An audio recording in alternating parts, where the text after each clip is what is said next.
2026 ലോഗോസിന് പഠിക്കാനുള്ള 6 വാക്യങ്ങളാണ് നാം ഇന്ന് കാണാതെ പഠിക്കുന്നത്.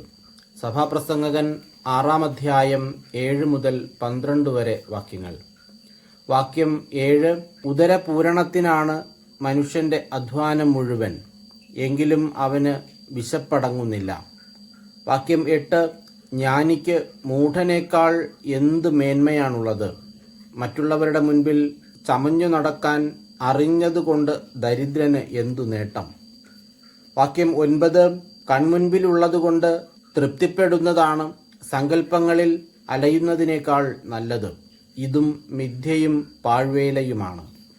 വാക്യം 10: ഉണ്ടായിട്ടുള്ളതിനെല്ലാം പേരിട്ട് കഴിഞ്ഞു, മനുഷ്യൻ ആരാണെന്നും തന്നെക്കാൾ ശക്തനോട് മല്ലിടാൻ അവന് കഴിവില്ലെന്നും വ്യക്തമായി കഴിഞ്ഞു. വാക്യം 11: വാക്കുകളുടെ പെരുപ്പം മിഥ്യയുടെ പെരുപ്പം തന്നെ, മനുഷ്യന് ഇതിലെന്തു മേന്മ.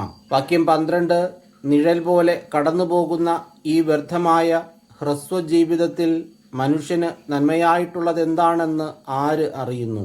സൂര്യനു കീഴെ തനിക്കു ശേഷം എന്ത് സംഭവിക്കുമെന്ന് അവനോട് പറയാൻ ആർക്കു കഴിയും?